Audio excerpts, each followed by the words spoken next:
everybody. I am the Norfolk Lion. I'm joined by It's Tats, and it's another episode of The Jedi in Exile. How we doing, Matthew? Yeah, good, thank you, mate. How are you getting on? Yes, very well, thank you. I love hearing your Good. softly spoken voice of You an know it. evening. You know it.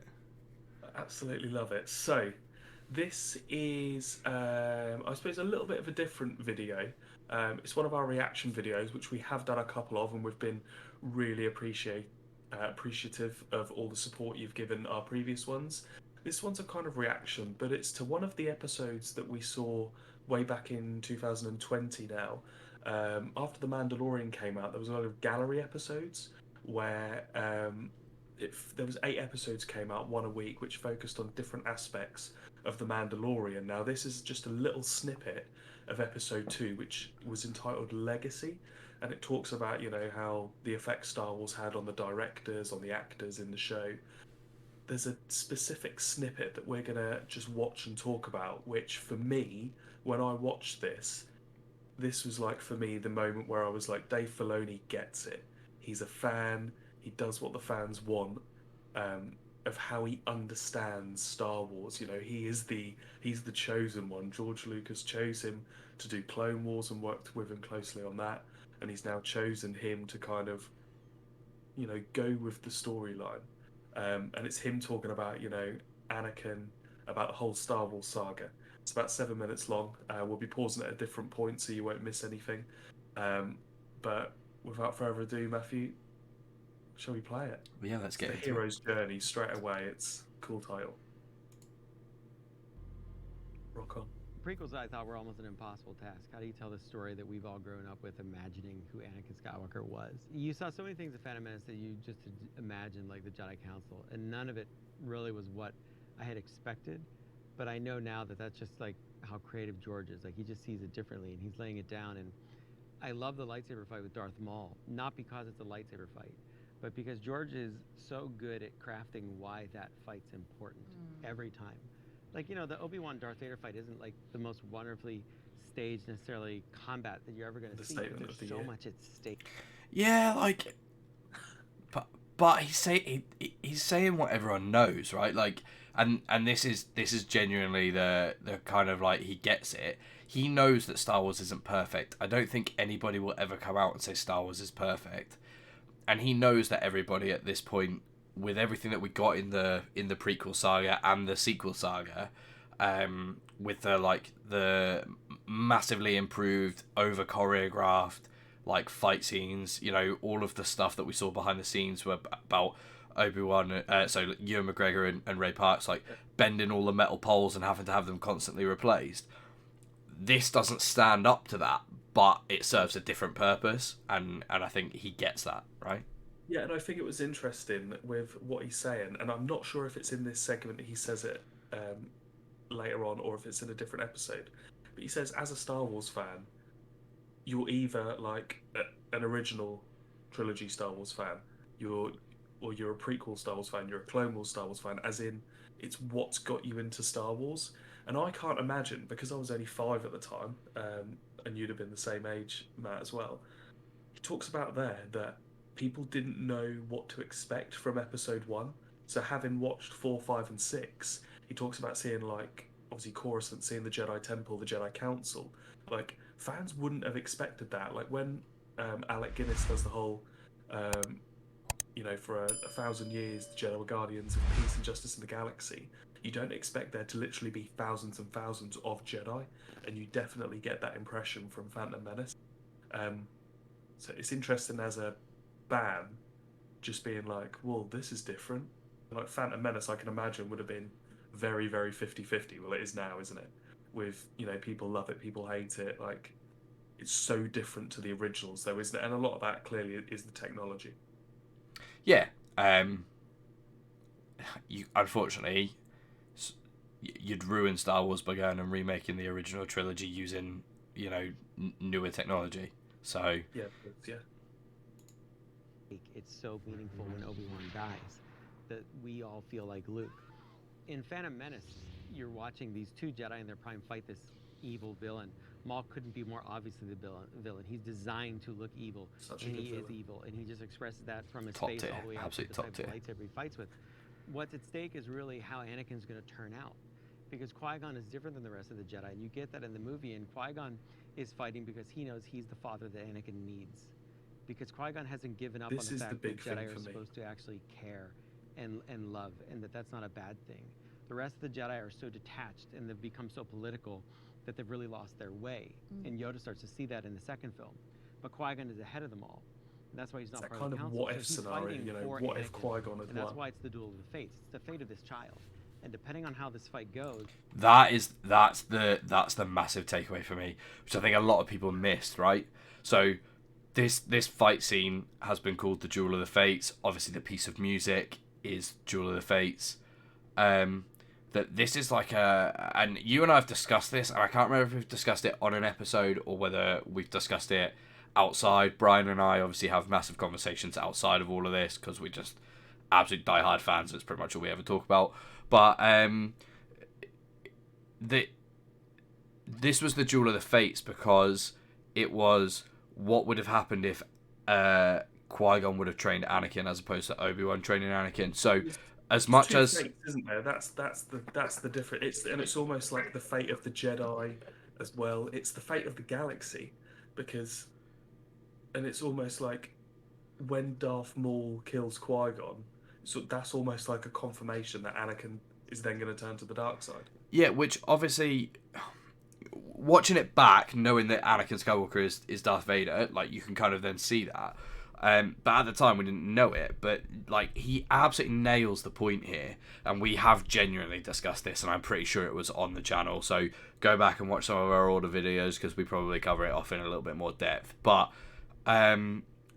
it's very much that Obi-Wan and Anakin have that brother relationship, whereas Qui-Gon and Anakin would have had that father-son relationship, which is very, very different. I know that I interact with my dad very differently to how I interact with my brothers. If my brothers tell me what to do, even though they're older, I'm very much, who are you to tell me what to do? Whereas with a, your parent, you're much less likely to question that. And don't disappoint a father figure either, and like that. It's. I mean, you can tell the line in Episode 3. When Anakin's a hot mess, Obi-Wan is saying, "You were my brother, Anakin." That just kind of sums it up. That Obi-Wan never saw himself as the father figure. He always saw himself. And you got to remember, in Phantom Menace, Obi-Wan's probably like what, 18, 20, in terms of age. So I'm sure he's about 10 years older than Anakin. He's still a kid himself. And he's then suddenly got to train a Padawan. Let's roll it on, because I think that this is exactly where Dave Filoni now goes with it. Is he kind of explains that father-brother dynamic a little bit more. Anakin his life is gonna be dramatically different. So Qui-Gon loses, of course. So the father figure, because he knew what it meant to take this kid away from his mother when he had an attachment. I love the dramatic role by Liam Neeson, by the way. Obi-Wan trains Anakin at first out of a promise he makes to Qui-Gon, not because he cares about him.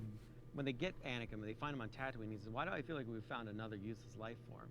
He's comparing Anakin to Jar Jar. Excuse me. And he's saying, "This is a waste of our time. Why are we doing this? Why do you see importance in these creatures like Jar Jar Binks and this 10-year-old boy? This is useless." So he's a brother to Anakin eventually, but he's not a father figure.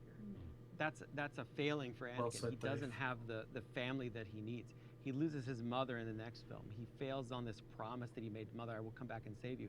So he's left completely vulnerable. And Star Wars ultimately is about family. So that moment in that It almost seems like movie, Anakin a lot of needed people, I love, think, didn't he? diminish into, Like "Oh, this is a Anakin cool needed. lightsaber fight."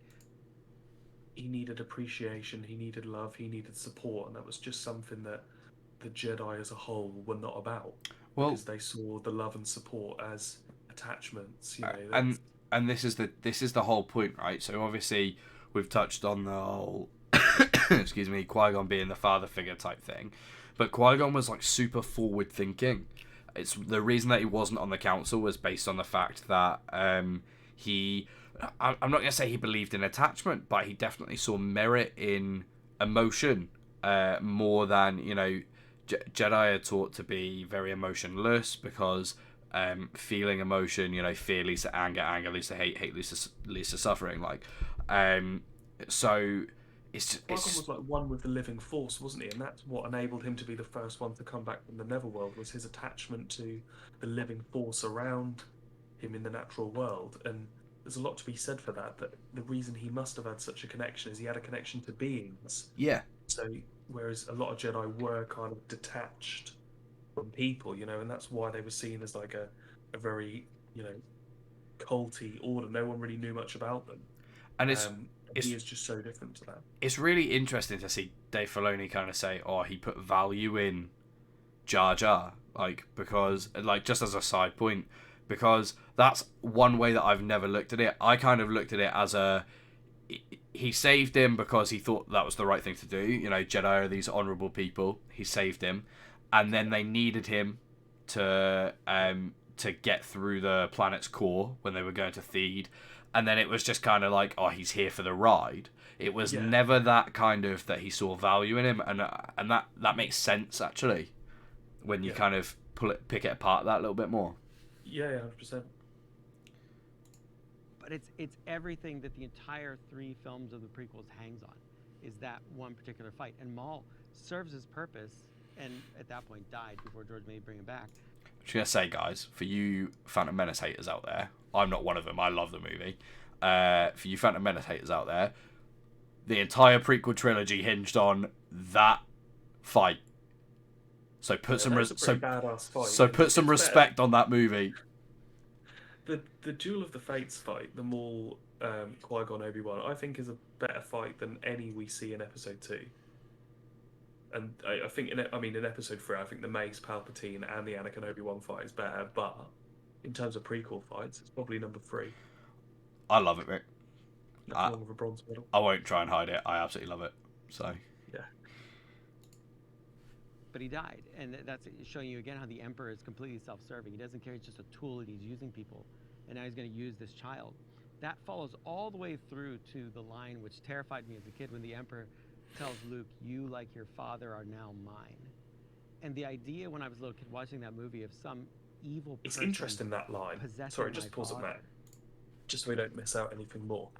It's really interesting, that line, because when I heard Dave Filoni say that, "You, like your father, are now mine," it's almost like Palpatine, as soon as he hears about this chosen one, maybe he hears rumours, or he's got his web of spies, whatever.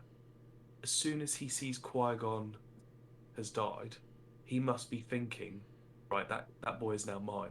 This is part of the master plan, and he must realise that this boy is the key to everything, and I've got him. He's not going to have a father figure, because Palpatine probably, the way that Anakin talks about him and what we see from Clone Wars and Obi-Wan's comments in Episode 3 that, your friend, the Chancellor, Palpatine seems like probably the only father figure maybe that Anakin has.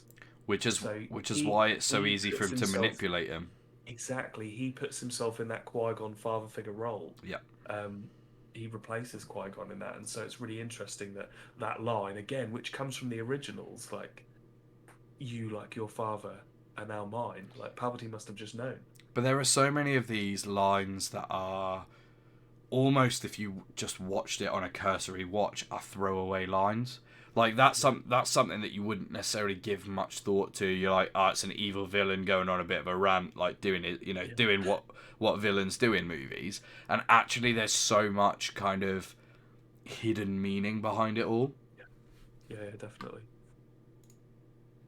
Making him do things or making him be evil was terrifying. That was like a thought that was horrible. Also, it's amazing when you watch Return of the Jedi that Luke has never done anything that I would call it like he's a bad character. He has like a tendency to be dark, and a lot of people wanted Anakin, he should have been darker as a character.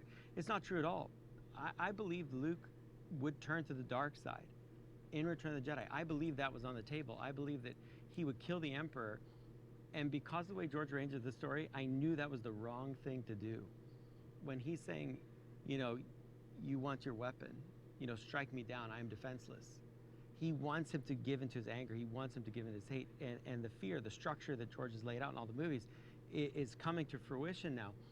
And the only thing that's going to save him is not his connection to the Force. It's not the powers he's learned. It's not all these things that are an advantage to him. That's gotten him to the table. But what saves Luke is his ability to look at all that, and look at his father and say, no, I'm going to throw away this weapon. I'm not going to do that. I'm going to let that go and be selfless.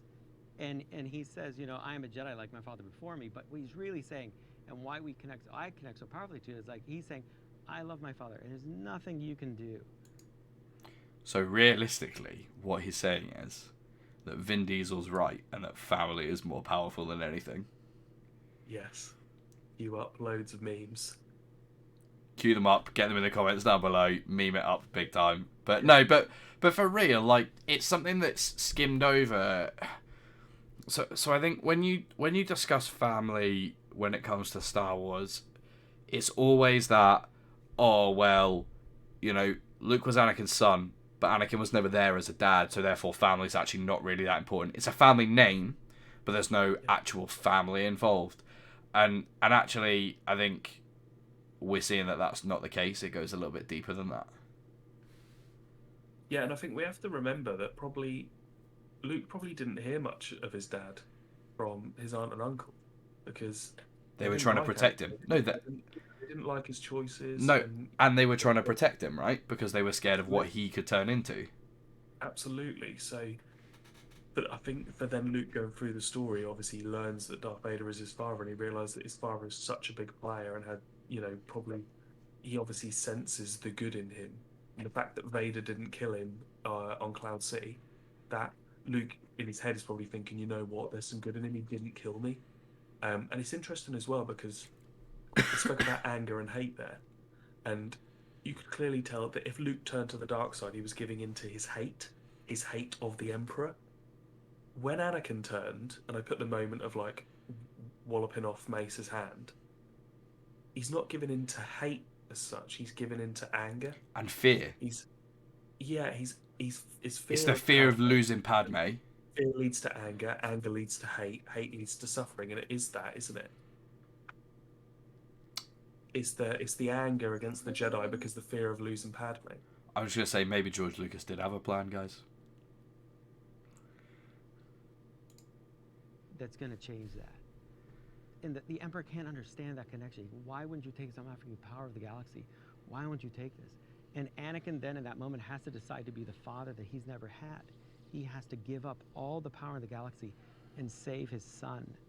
And that's the selfless act that he does in return for his son. And that's what saves him in turn. So the son said the father said the son. And it works out perfectly. And I draw that line all the way from Phantom Menace to Jedi. That's the story of Star Wars. So when he pops the helmet, you're saying when he pops the helmet off in that moment was part of the fated arc. It's all part of the fated arc. It's all part of like why it works and why we care. It's not about X-Wings. It's not about all the things we decorate Star Wars in. It's important. It's part of the genius of it.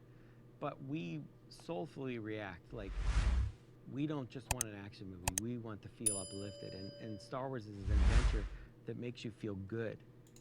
Can I just say, if anybody has ever doubted that Dave Filoni is like a fan and lives and breathes Star Wars, like that just needs to put it to bed. That I'm gonna misquote him here, but essentially he was saying X-Wings, lightsabers, all of that stuff are the frills and the nice cherry on top of what is ultimately like an actual plot, an actual story, and a story that makes you feel things. Yes, I think that people kind of automatically assume that because 4, 5, 6 was made first, George Lucas, while making 4, 5, and 6, probably wasn't thinking about 1, 2, 3. Clearly, he did know what was going to happen in 1, 2, 3. Maybe not, every single line, but he knew that Anakin was going to be maybe a slave boy taken away from his mum. He was going to have a wife, and that was what was going to make him turn to the dark side. So, and he knew the idea of maybe Qui-Gon, So he's got it in his head while making 4, 5, 6, and to link it all again, 20 years later to then release number 1, number 2, number 3, and it all be linked in, I just think is amazing. And the fact that Dave Filoni can see all of that and see things that we're mad Star Wars fans. I didn't think about the Duel of the Fates necessarily as like the fate of Anakin. I didn't see it as that at all. I just saw it as like a cool bit of the story, whereas he's delved deeper as to like the why. He's constantly asking why or what if, Because if you ask what if, you then realise that how important it is to the story. You know, it makes me feel like, wow, I want to be a part of that. So that's what I always go back to with Star Wars, is this selfless act and this family dynamic, which is so important to George, so important to the foundation of Star Wars. That's in us, and what I like about it is it is really saying there is a lot of hope out there, that we fundamentally want to be good people, that we can all be driven to do terrible things, but that we can persevere through selfless action. So I feel like we George always downplay Darth has Vader's this hopeful story, and it's something that bad he's things. reiterated most times I've seen him, you know, after we've been making things without him, is remember to make these stories hopeful. Remember to give that to kids, because they really need it. And so that's just something to keep in mind. Did I bring us down? Wow. So there it is, guys. That's what we wanted to cover. Yeah. I think this for me was like I knew that he'd obviously done Clone Wars, but I knew he'd worked closely on the storyline with George Lucas. But Star Wars now is basically Dave Filoni's baby as such. You know, he's kind of taken the baton, whatever metaphors and cliches you want to use. But this is where I watched this and was like, you know what? He just gets it. Yeah. And I trust everything that he's going to do. He's not going to make any kind of ridiculous storylines. He's going to stick to, not lore, but he's going to stick to the fundamental bits of why people love Star Wars. He understands what's really at the core of it, and that's what they're going to continue to do, which is why The Mandalorian's been such a great hit, because he's there with people like John Favreau, Bryce Dallas Howard, Deborah Chow, who all understand. So Dave Filoni's kind of like the one steering the ship, but they're there, and they're people that in their own right understand, you know, staying true to something. Look at what John Favreau's done with his involvement in the MCU. You know, it's about keeping those core beliefs and the core themes. I think we might have just lost. Those are actually today at the start of. Oh, hello. Yeah, no, we've got you. Cool. Those directors did say at the start of that episode that Dave Filoni and John Favreau are always there, even though they're not directing an episode. They're there to make sure the directors don't veer off course too much, because obviously they're all artistic people. The directors will think, oh, I'll do this instead, I'll do that. And Dave and John are just there to just keep us all on, because they're thinking this isn't just about, you know, episode 3 of The Mandalorian. This is about the 5 series time. We're going to link something back, so we need to have this as it is. And they've got such a, it's almost like Dave Filoni's just seeing a bigger picture to everyone else. He's just seeing how this all fits in it. And Book of Boba Fett is a prime example. You know, the Book of Boba Fett links in clearly to The Mandalorian because of so much of the Mando being in it. And Boba Fett was in Mando season 2. Like, it's all just linked together. And he just knows how to play that long game. He's probably got ideas in his head now that we're not going to see for like another 10 years. The key thing here, mate, we're playing checkers. Dave Filoni's playing chess. That is where we're at. Guys, we really hope the YouTube video. Yeah, exactly. There's the title. Guys, we really hope that you've enjoyed this. Obviously, it's something a little bit different. Yes, it is a reaction video, but it's something a little bit more in depth than that. Hopefully, you've kind of learned some stuff here. Maybe have a better appreciation, much like we do, for kind of what George Lucas laid down, and also Dave Filoni's just insane understanding of Star Wars. Hopefully it's kind of made you trust in him as much as we do. We've not kept that a secret that you know, we're mad lovers of Dave Filoni. If you've liked it, please like the video. If you like the channel, if you're new to the channel, please subscribe. We massively appreciate it. Share it around, tell your friends, tell your family, anybody that you think might enjoy this sort of content, let them know. We're going to keep absolutely smashing these videos out for you. Let us know down in the comments what your biggest takeaway from this video is, what new stuff you've learned. And other than that, guys, keep your eyes peeled for all of our new content coming very, very soon. And we will see you guys all in the next one. May the Force be with you.